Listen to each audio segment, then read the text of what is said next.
Pues ya estamos de vuelta con Todo es Geopolítica y ahora sí ya saludamos a nuestros invitados, a Adrián Celaya, presidente de CAI Group y profesor de Economía Aplicada en la Universidad del País Vasco, a Luis Rodrigo de Castro, de Relaciones Internacionales del CEU, y a Dolores Rubio, profesora en Relaciones Internacionales en la Universidad Complutense de Madrid. Bueno, bienvenidos a los tres, muchísimas gracias por atender la llamada de Negocios Televisión en un día como hoy, que insisto a los espectadores, festivo en nuestro país, en España, así que desde aquí agradeceros vuestra presencia en Negocios.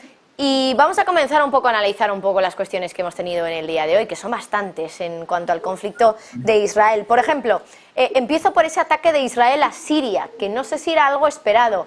Me estoy viendo primero a Dolores, así que le voy a preguntar a ella. Dolores, el ataque de Israel a Siria, ¿tú cómo lo has visto? ¿Crees que ya es esa expansión que tanto se temía por parte de los aliados de Israel? A ver, yo me la temía, desde luego, porque siempre que hay una situación de estas en Oriente Medio se produce. Lo que pasa que no sé si está confirmado realmente ese ataque a los aeropuertos de Damasco y de Alepo por parte de Israel, porque hasta ahora es una sospecha, pero desde luego... Hasta donde yo sé, Dolores, está confirmado por parte de medios locales sirios. Enseguida voy a echar un vistazo a ver si puedo... A eso me refiero, está confirmado por medios locales sirios. Y bueno, pues si esto se produce así, pues efectivamente el conflicto ya se ha deslocalizado. Es un conflicto regional como siempre, y ahora lo que hay que ver finalmente, a ver quiénes van a participar. Bueno, Estados Unidos ya está ahí, ya ha llegado y ya ha desplegado también su armamento en el Mediterráneo. Entonces, pues sí, me temo que, y lo estaba hablando antes aquí en familia, antes de añadirme a este programa, pues mi temor de no tanto una regionalización, que ahí está, sino algo más que una regionalización del conflicto. Veo también por ahí a Adrián. Adrián, ¿estás de acuerdo también con Dolores de que esto es algo grave, el ataque de Israel a Siria? También ya sabíamos, lo comentábamos estos días, que el Líbano estaba empezando a meterse, había también ataques, bombardeos a zonas del Líbano y viceversa, también desde el Líbano ataques a Israel. Pero claro, esto es un nuevo país que entra en el juego, es Siria. ¿Cómo lo ves? ¿Crees que es esa expansión del conflicto que tanto se temía? Puede serlo, pero relativamente. Es decir, ataques de Israel sobre Siria se llevan produciendo muchos años, a pesar de que nunca ha habido una declaración de guerra, pero Israel ha estado de forma repetida atacando posiciones de Siria en distintas localidades, yo diría que desde el año 2013 aproximadamente, ¿no? Son ataques a los que Siria nunca ha respondido. Claro, ahora el contexto es distinto, porque claro, con el contexto regional en el que estamos, cualquier movimiento de este tipo puede generar una respuesta por la otra parte que desborde la situación. Aunque en principio los indicios que estamos teniendo parece que están siendo, dentro de ese peligro regional y estratégico, yo diría incluso de una cierta contención. Es decir, yo creo que todos están mirando unos a otros, están haciendo cálculos sobre cuál puede ser las consecuencias de su siguiente paso, pero tenemos, por ejemplo, pues que Israel no acaba de lanzar ese ataque terrestre, que iba a ser inmediato, luego no es inmediato, pasa otro día y otro día y otro día. Yo creo que seguramente están analizando muy bien las consecuencias de lo que pueden hacer y qué hacer exactamente. También, por ejemplo, en la comparecencia, en la que hemos visto hace unos minutos, del secretario de Defensa de Estados Unidos, esa información de que no han detectado movimientos significativos de acumulación de tropas de Hezbollah en la frontera del Líbano, que parece que en el contexto en el que estábamos podría ser un paso muy inmediato, ¿no?, cara a un posible conflicto con Israel. Yo creo que, teniendo en cuenta las repercusiones indirectas que cualquier paso puede generar a efectos regionales o mundiales, yo creo que todo el mundo está pensando, ¿no?, qué hacer, cómo dar el siguiente paso, y vamos a ver, tampoco es mala noticia del todo el que no se lancen todos los cartuchos al aire en el primer momento, sino que, bueno, por eso haya una cierta capacidad de reflexión sobre las consecuencias de lo que se está haciendo, de lo que se puede hacer. Luis, por alusiones, porque de momento eres el único que queda, también por hacer esa primera intervención. Ataque de Israel sobre Siria, ¿qué te parece? Bueno, pues al final yo creo que era un poquito, entre comillas, esperable, ¿no? Como ha dicho Adrián, Israel y Siria, bueno, pues llevan bastante tiempo con esa relación de amor-odio. Adrián decía 2013, pero también hay que recordar que los choques entre Israel y Siria, bueno, pues en la zona fronteriza de los Altos del Golán y esta zona que está hay un poco a medio camino entre Líbano, Siria e Israel, ha sido una zona de conflicto permanente en ese área y en concreto en estos países, ¿no? O sea que es algo que no es algo nuevo en el sentido de las relaciones internacionales, pero sí que es verdad que a día de hoy el contexto es diferente. Se ha producido un ataque de Hamas y aquí también yo creo que es importante tener en cuenta que hablamos de Gaza. Gaza es parte de lo que debería ser el Estado de Palestina, pero es que tampoco hay un control uniforme del territorio palestino. Tenemos que Cisjordania está más o menos controlada por la Autoridad Nacional Palestina, con el presidente Mahmoud Abbas, que también, bueno, pues el hombre es ya bastante mayor y parece que está enfermo, con lo cual también hay ciertas tensiones internas sobre quién podría ser el sucesor de Mahmoud Abbas. Y luego tenemos la otra parte del territorio palestino, que es Gaza, que está controlada por Hamas, ¿no? Es decir, tampoco hay un control político uniforme dentro de lo que sería el territorio palestino. Y a partir de aquí, después de ese ataque, yo creo que también están ponderando mucho todos hasta qué punto se puede responder sin que esto se nos vaya de las manos, escale y tengamos un conflicto regional que podría alcanzar una dimensión mundial. Jordania también está, aunque siempre está más del lado palestino, tampoco ha salido a adoptar una postura clara y a sumarse contra Israel. Tampoco lo han hecho otros países del entorno. Líbano tiene una postura también bastante pausada, ¿no? Y sobre todo la conexión con Siria, como decían las dos personas que me han precedido, bueno, pues Siria e Israel son una fuente de conflictos y de tensiones permanentes, pero también hay que entender Siria en extensión con Irán, que al final de los países de la región el que más abiertamente atenta en cuanto al discurso político contra la integridad del Estado de Israel, es decir, que apuesta directamente por eliminarnos del mapa, es Irán. Y aquí es donde estaba el miedo, que hubiera una conexión con Irán, o mejor dicho, entre Irán y Gaza, Gaza en el sentido del gobierno de Hamas, y que eso pudiera escalar. Como ha dicho el secretario de Defensa, eso parece que no es así, o por lo menos se lo ha dicho no de momento, es decir, yo creo que ese de momento, esa coletilla, el not yet, también es importante destacarlo porque, bueno, pues a día de hoy no tenemos esa información, pero yo creo que por lo que hemos podido ver en la rueda de prensa es algo que con ese not yet no es algo que cabría descartar, aunque a día de hoy la información parece que no va en esta línea, ¿no? Pero es así como tenemos que entender, o por lo menos contextualizar, cómo está a día de hoy la situación en Israel. También Israel está ponderando mucho qué respuesta dar.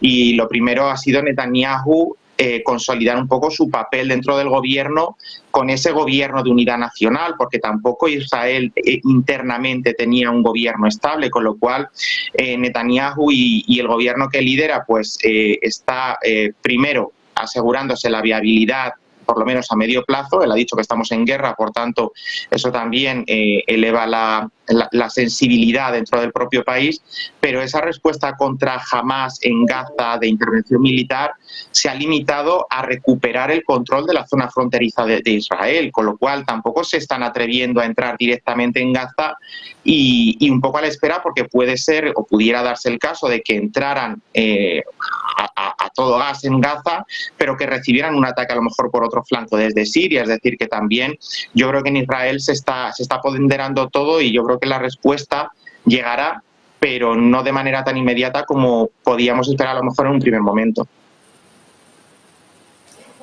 Luis, has hablado de Siria como extensión de Irán y precisamente quería hablaros de ello, ¿no? ¿Hasta qué punto tiene algo que ver el ataque de Israel a Siria por Irán? Porque es verdad que fuentes citadas por Reuters han dicho que esos ataques tenían como objetivo las líneas de suministro iraníes a Siria. claro, ¿por qué de repente ahora Israel ataca a Siria por los vínculos o algo relacionado con Irán, cuando de momento lo que se está diciendo por parte de Estados Unidos, que tú también lo citabas, Luis, es que efectivamente de momento no tienen constancia de que hayan tenido nada que ver con el ataque de Hamás? Voy a volver a empezar un poco por todos vosotros. Dolores, voy contigo. Pero insisto en que tanto Adrián como Luis o Dolores, si queréis hacer alguna intervención mientras otro compañero habla, por favor hacedlo, porque yo creo que es muy enriquecedor también para el que nos escucha. Dolores. A ver, Siria e Israel siempre han estado enfrentados y no es la primera vez desde los orígenes del conflicto en Oriente Medio y por lo tanto desde la creación del Estado de Israel. Siria ha participado en esos conflictos. En este momento y a partir de un momento concreto, cuando hablamos de Siria y cuando hablamos de Líbano y cuando hablamos en ese sentido de Irán también, pero más alejado, estamos hablando de Hezbollah. Aparte de que cada estado, Siria y Líbano, tiene su participación concreta y sus intereses concretos, aquí está Hezbollah. Y luego, en cuanto a que efectivamente todo el mundo se lo está pensando, lógicamente, porque es un polvorín, la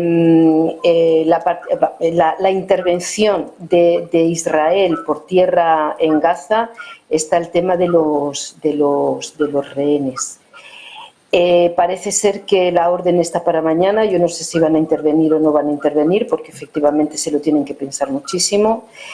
El ejército israelí conoce bien Gaza, tendría que avanzar a través de la artillería, podría dividir Gaza, sabe cómo dividirla, pero claro, eso implica plantearse pues controles, plantearse efectivamente después una serie de itinerarios.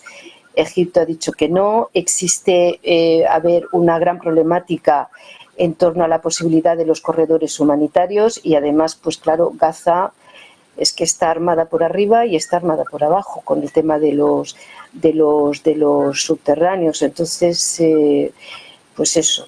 Yo cuando miro hacia Siria, miro hacia Líbano, está Hezbollah, el tema de las complicaciones que plantea una intervención por tierra por parte del ejército israelí, y luego está, cuando se mira hacia Irán, hay que tener en cuenta la nueva geopolítica. Digo nueva, tiene elementos del pasado, pero ahora también tiene elementos nuevos, la nueva geopolítica en Oriente Medio, y concretamente al mirar hacia Irán, pues la nueva geopolítica en el Golfo Pérsico. Y sobre todo esto planeando Estados Unidos. ¿Por qué Estados Unidos? Porque efectivamente ya hace tiempo que Rusia y China le están echando el ojo a Oriente Medio. Además, Oriente Medio tiene una particularidad muy concreta, y es que no se ha logrado exactamente un statu quo. Nadie ha podido establecer realmente hay un statu quo estable que dé lugar a una serie de relaciones internacionales. Vuelve a estar sobre la mesa, Hezbollah vuelve a estar sobre la mesa, la cuestión del Golfo Pérsico vuelve a estar sobre la mesa. Si está Hezbollah sobre la mesa, está Líbano y está Siria, y luego pues la intervención terrestre a Gaza y la cuestión de los rehenes. Hamás parecía que sabía muy bien lo que estaba haciendo, hacer rehenes israelíes y después pues utilizarlos como moneda de cambio en este enfrentamiento bélico, violento. Adrián, tengo que hacer una pausa publicitaria porque me lo están pidiendo los compañeros, así que nada, paramos un momentito, pero volvemos enseguida. También contamos más cuestiones de última hora y analizamos esto que estábamos comentando también con Dolores: Irán, Israel y Siria, un poco los tres países y la relación que están teniendo, y por qué Israel ha atacado Siria con Irán un poco como motivo más oculto. Se lo contamos enseguida, seguimos analizándolo a la vuelta de publicidad.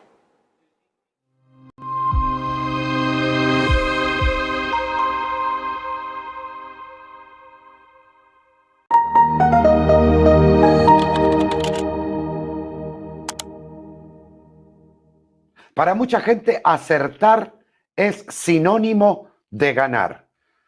Pues en el trading no es así, pese a que la gran mayoría piensa esto.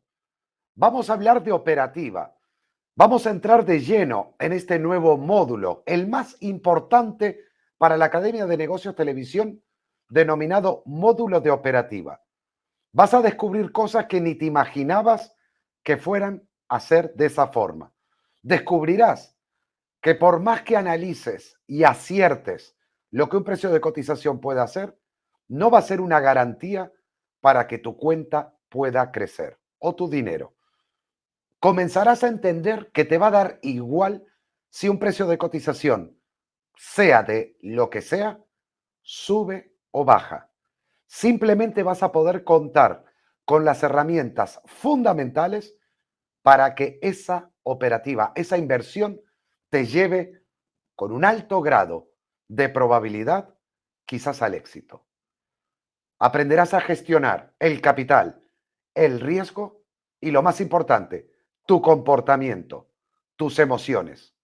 Porque si no dominas estas tres cosas, da igual lo que hagas, da igual lo que aprendas, nunca llegarás a esa meta que te habías propuesto. Sé parte de la Academia de Negocios Televisión. Sé parte de este nuevo módulo denominado operativa, el módulo más importante de toda la academia, porque seguramente descubrirás algo que hasta ahora nunca habías visto antes. Te esperamos en la Academia de Negocios Televisión.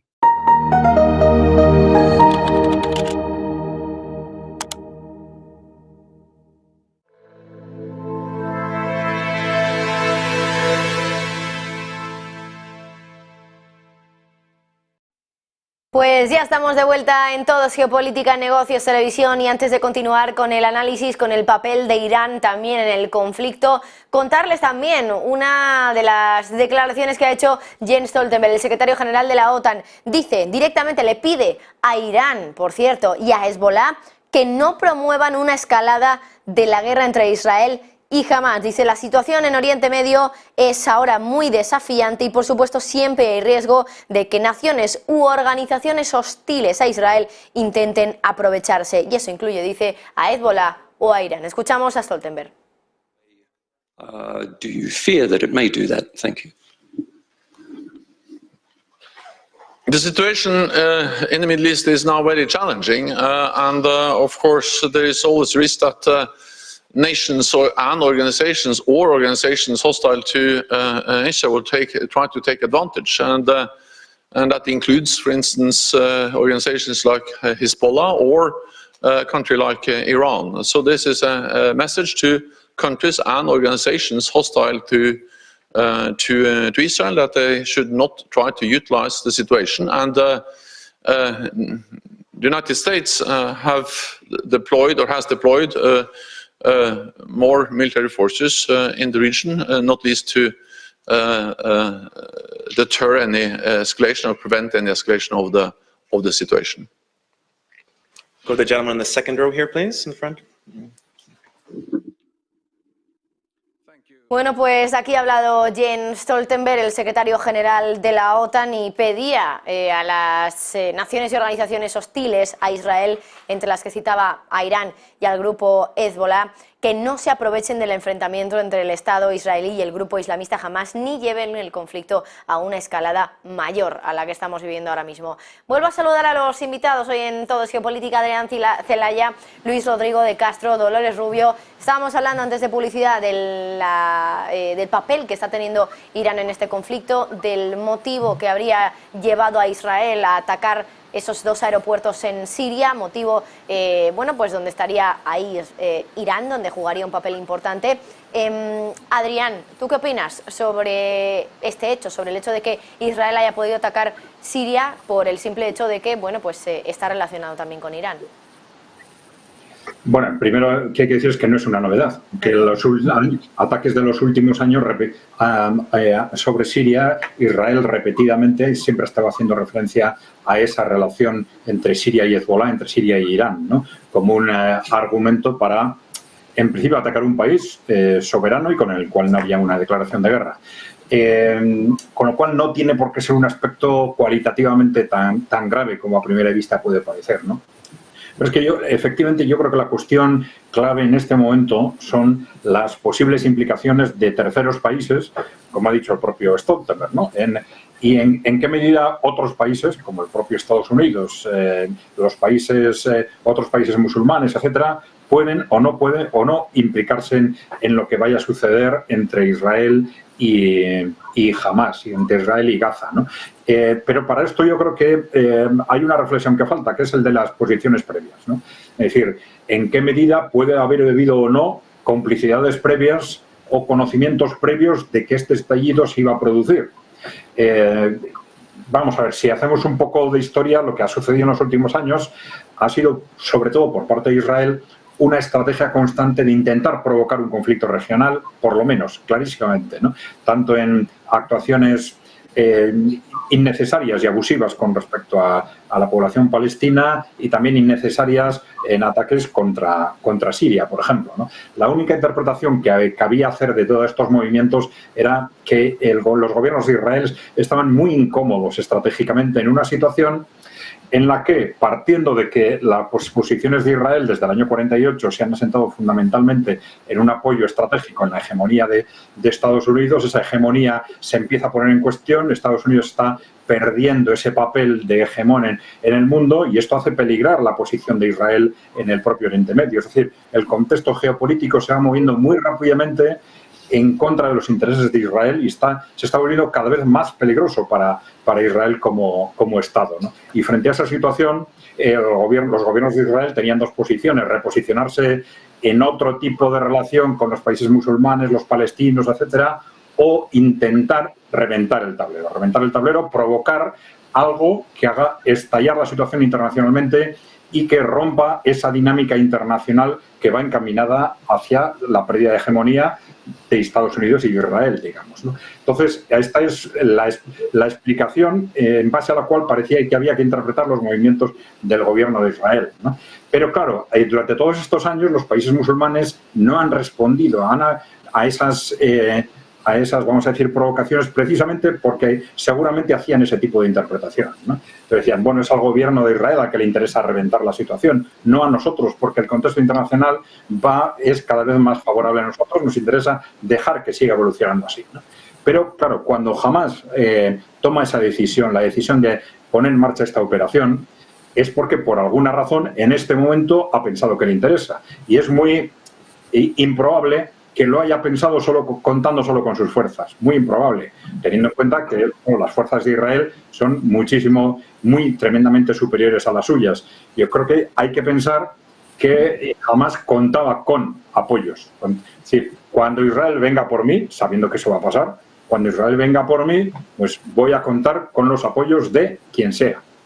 Pero que esos apoyos de alguna forma estaban hablados, yo creo que hay que contar con ellos. Lo mismo que seguramente Israel en este momento, a la hora de tomar una decisión, su factor fundamental es contar con el apoyo de Estados Unidos, ¿no? Sin el apoyo de Estados Unidos no va a entrar en la franja de Gaza sabiendo que se le pueden echar encima Hezbollah, Siria y Irán, ¿no? Yo creo que esa es la cuestión clave. ¿Cuáles son los apoyos previos? ¿En qué medida, por un lado, el régimen de Netanyahu, el gobierno de Netanyahu, estaba deseando provocar una situación de este tipo? ¿En qué medida Hamás lo ha provocado contando con alianzas externas? Y esos dos juegos, ¿en qué medida pueden o no tener una continuidad generando un conflicto internacional, ¿no? Bueno, Luis, no sé si quieres comentar algo al respecto, pero también aprovecho ya por ir agilizando un poco y también introducir más temas. Quiero también preguntaros por el tema de la invasión terrestre de Gaza, que ya lo ha comentado también un poco Dolores. Decía, parece que hay una orden de que se vaya a producir mañana esa invasión, aunque creo que era Adrián también el que lo comentaba justo antes, que decía, llevábamos muchos días ya hablando de que se iba a producir ya, que era inminente, y no ha habido ninguna invasión de momento terrestre, que parece que están pensando, barajando mejor las opciones o las consecuencias que podría tener. ¿Va a declinar la opción Israel? Porque al final le va a dar, y aquí hablando muy coloquialmente, muy mala prensa el hecho de realizar esta invasión, Luis. Yo creo que precisamente lo de la prensa, que le dé mala prensa o buena fama, yo creo que eso es algo que Israel, vamos, ahora mismo no, vamos, le da un poco igual, es decir, tiene que responder porque ha recibido un ataque. Lo que está ahora mismo analizando es el cómo, ¿vale? Es decir, bueno, pues invadimos Gaza, no invadimos Gaza, la atacamos solo de manera aérea, pero no terrestre. Porque aquí también lo comentaba Dolores antes, Gaza puede ser una ratonera para el ejército israelí. Y yo creo que esta es una variable que también Netanyahu y el gobierno israelí, incluso los servicios secretos, contemplan. Porque podría darse el caso de que después de recibir un ataque, Israel, que como también han dicho Dolores y Adrián, tiene un ejército muy superior a las fuerzas palestinas. Bueno, pues ¿qué pasaría si Israel se mete en Gaza y sale escaldado? Tiene en Gaza una especie de Vietnam, ¿no? Tiene su Vietnam. Pues eso yo creo que es lo que más preocupa a Israel, más allá de que pueda tener buena fama o crearle mayor o menor popularidad. Yo creo que por ahí no van los tiros. Yo creo que van un poco más de manera estratégica porque Gaza está como un queso de Gruyère por debajo, los túneles que existen, las ramificaciones. Además, es una porción de territorio muy pequeña en la que viven en torno a 2 millones de personas, que también las consecuencias humanitarias podrían ser importantes sobre el tablero, pero es que Egipto ha dicho que de momento de corredores humanitarios de Gaza a Egipto, nada, porque también puede ser un desplazamiento masivo. Ellos han argumentado que eso obligaría a los palestinos, o a lo mejor dicho a los gazatíes, a abandonar su tierra, a abandonar sus casas. Pero claro, Egipto tampoco puede abrir un corredor humanitario que le suponga recibir a 1,5 millones de personas, que esto también es una cuestión que hay que contemplar. Respecto al otro tema que también se ha comentado, el tema de los rehenes, Israel sí que es verdad que no abandona. Ya vimos que por un solo soldado intercambió casi 1 millar de prisioneros de prisioneros acusados de terrorismo, ¿no? Pero aquí hay una cosa que el gobierno israelí y el primer ministro han dicho, y es que estos son tiempos de guerra. Es decir, quizá haya que sacrificar, por decirlo de alguna manera, a estos rehenes que fueron capturados en Israel, porque estamos en ese tiempo de guerra que decía el primer ministro, con lo cual a partir de ahí podría abrirse la puerta a una invasión, entrando como un elefante en una cacharrería, ¿no? Pero yo creo que posiblemente si Israel descarta la invasión terrestre porque pueda suponerle algún tipo de problema estratégico, porque no es solo entrar, sino también hay que mantener unas líneas de suministro para las tropas o las posiciones que se desplieguen en el territorio de Gaza. También hay que asegurar ciertos controles y hay que establecer una serie de cuestiones logísticas que no se pueden dejar al aire, ¿no?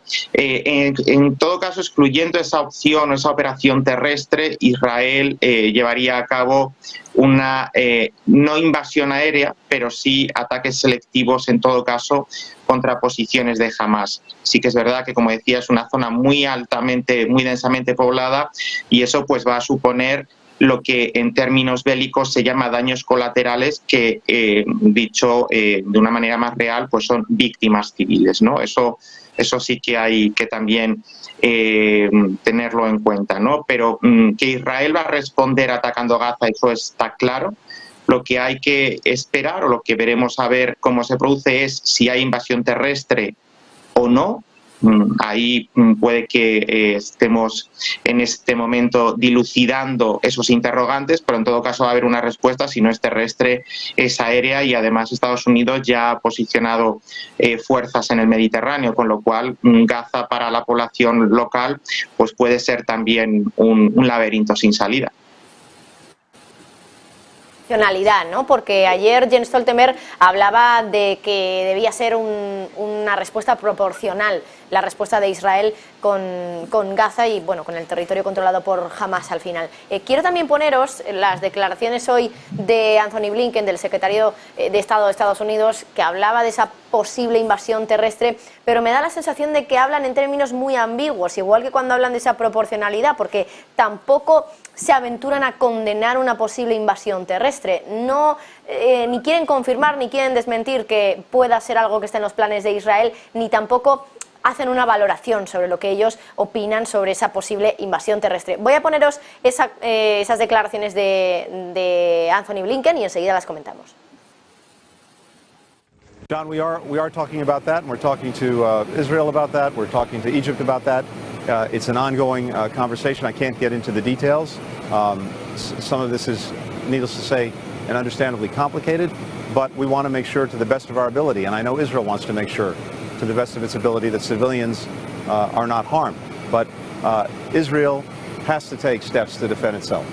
It has to make sure that any ongoing threat is dealt with, and I believe it has to make sure that going forward. Vamos, es como hablar y no decir nada prácticamente, no dice nada al respecto de la invasión terrestre, de si va a haberla, si no va a haberla, no hace tampoco ninguna valoración. Hoy en la rueda de prensa de Stoltenberg hace un ratito le han preguntado por el tema de la proporcionalidad, tampoco ha respondido nada realmente de donde se pueda sacar algo de chicha. Dolores, ¿por dónde crees que van los tiros dentro de la OTAN, de Estados Unidos, sobre lo que ellos opinan de esa invasión terrestre? A ver, yo creo que ya están preparados para la guerra, pero no nos lo van a contar a nosotros y a los periodistas tampoco, salvo quienes tengan fuentes muy poderosas y tampoco lo van a contar. Luego, el tema de Estados Unidos es que tiene que ser coherente. ¿En qué sentido? A ver, por lo menos a la hora de hablar.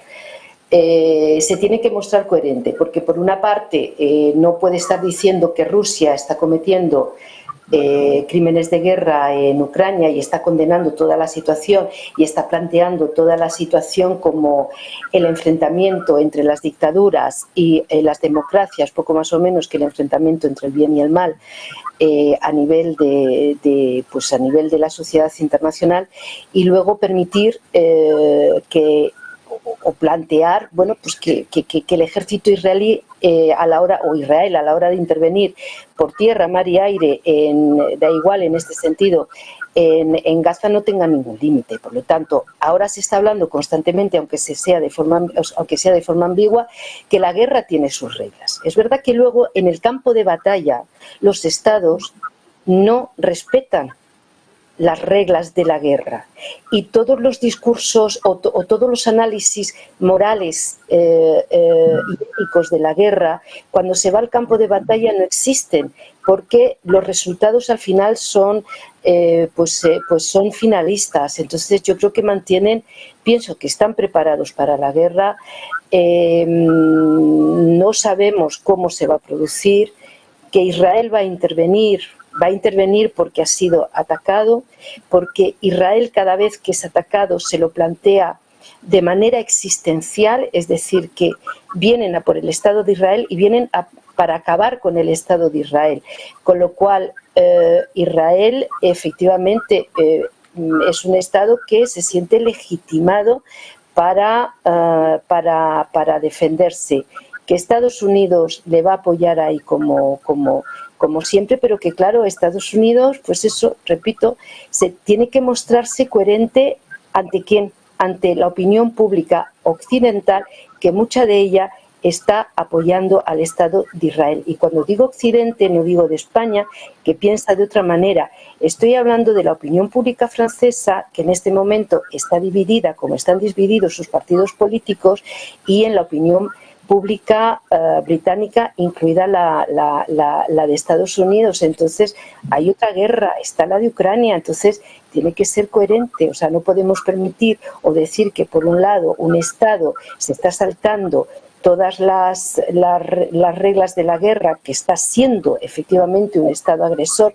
y que está cometiendo posibles o potenciales crímenes de guerra, y luego pues no decirle nada al Estado de Israel, cuando además pues ahí hay una población, la población palestina, pues eso, que acabarían siendo, pues como ya sabemos a lo largo de toda la historia en esa zona, los grandes daños colaterales de esos enfrentamientos.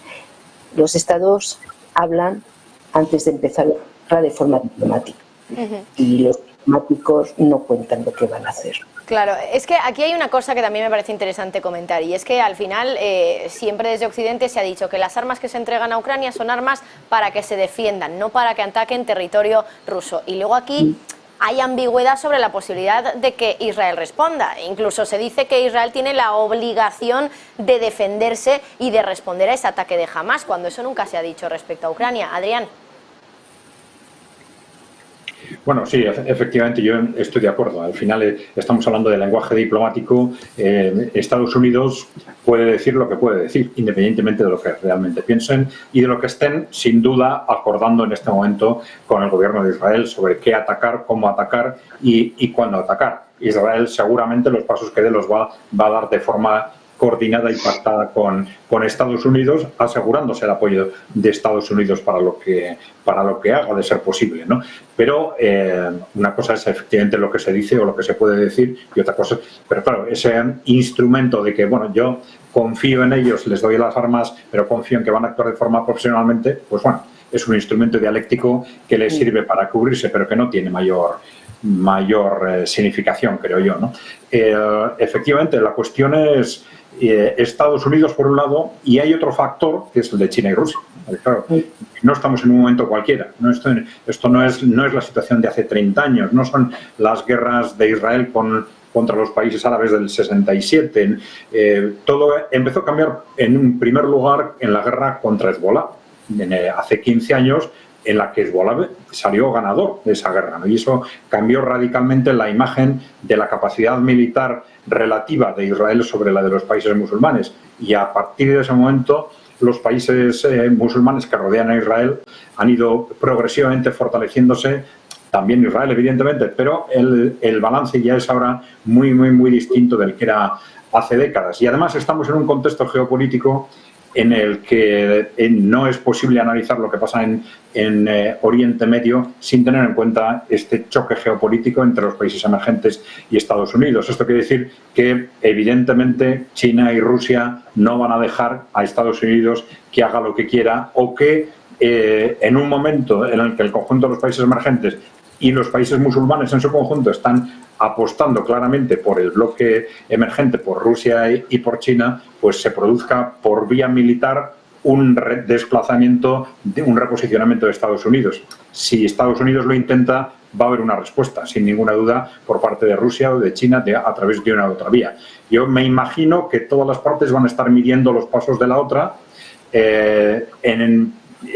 Irán, Hezbollah, Siria, estarán mirando a ver cómo evoluciona primero la relación entre Israel y Hamás, y en la medida en que Israel dé determinados pasos, pues ellos van a saltar, sin ninguna duda.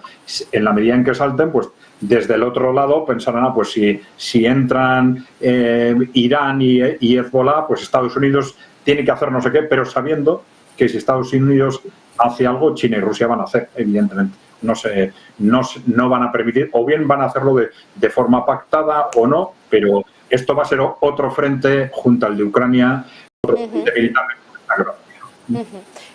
Luis, que me faltas tú también por intervenir sobre este tema, y nos quedan 2 minutitos aproximadamente, así que por favor adelante. Sí, aquí yo también coincido un poco con Adrián, ¿no? Con esa extensión que hacemos también respecto a este reposicionamiento, a esta redimensionización del conflicto a una escala global. Pero volviendo un poquito a la conexión también con el tema de Irán, Irán ha amenazado al Estado de Israel con borrarlo de la faz de la tierra, y esto ha reforzado también, creo que antes también lo hemos comentado, creo que a Dolores, que decía que cada vez que Israel responde o cada vez que Israel sufre un ataque, se defiende como gato panza arriba porque ve amenazada su propia existencia, ¿no? Y aquí las declaraciones que hacían de bueno, pues una respuesta ponderada, yo coincido también en que tiene que ver con esa coherencia que Occidente debe mantener ahora en el caso de Oriente Medio, pero también con quizá cierto temor a que haya una escalada y esto vuelva a ser una nueva guerra del mundo musulmán contra el Estado de Israel. Y aquí sí que tendríamos realmente un conflicto. Por eso yo creo que están marcando muy bien o intentando evitar que Irán entre de lleno, porque bueno, a día de hoy, lo decía antes, de momento no hay pruebas de que Irán haya participado en la preparación de los actos terroristas que se cometieron contra Israel por parte de Hamas, lo cual quizá no excluya que sí que tuvieran conocimiento de que eso se estaba preparando y de una manera u otra, bueno, pues pudieran asesorar, por decirlo de alguna manera, o incluso con cierta connivencia, bueno, pues, permitir o incentivar o estimular que se pudieran llevar a cabo, ¿no? Es decir, una cosa es que no se participe y otra cosa es que que se supiera, por supuesto no iban a decir nada, pero con esa connivencia por parte de Irán, pues se pudiera incluso suministrar alguna información sensible. Bueno, de alguna manera Irán pudo tener conocimiento anteriormente. Y por eso también tenemos el caso de los ataques a Siria, ¿no?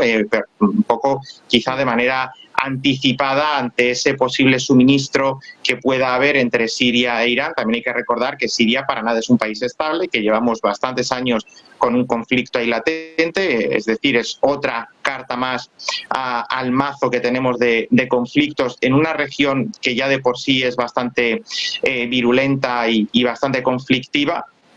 Y yo creo que durante esta semana, o lo que queda de semana y quizá principios de la que viene, ya vamos a tener realmente todas las claves para poder entender cuál va a ser, por lo menos en una primera fase, la respuesta de Israel, con qué aliados, entre comillas, o con qué sensibilidades cuenta, y también vamos a ver hasta qué punto los aliados tradicionales de Hamas y de Hezbollah responden de manera solidaria a esa defensa que pueda producirse por parte del gobierno de Hamas en Gaza, que no es el gobierno de la Autoridad Nacional Palestina. Recordemos que la capital y todo el gobierno de la Autoridad Nacional Palestina está en Cisjordania, con lo cual también vamos a ver o podemos ver, que esto también yo creo que es interesante, qué tipo de relación, porque Hamas ha sido un competidor tradicional de las fuerzas de Mahmoud Abbas, de la Autoridad Nacional Palestina, con lo cual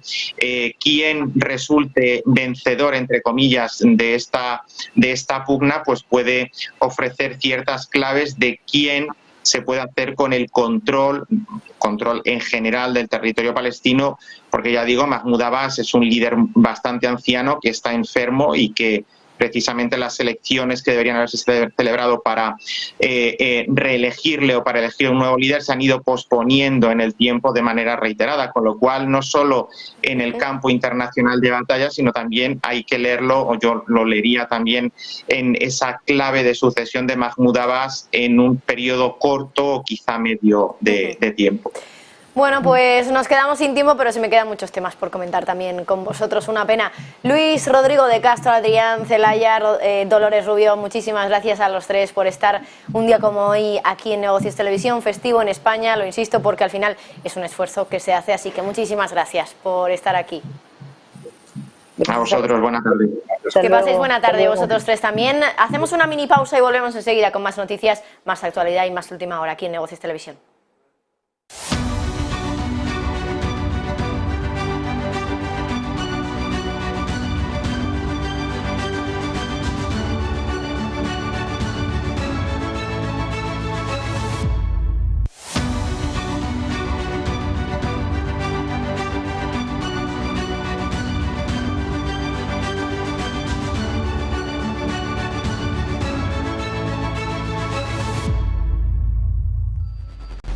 Localizarnos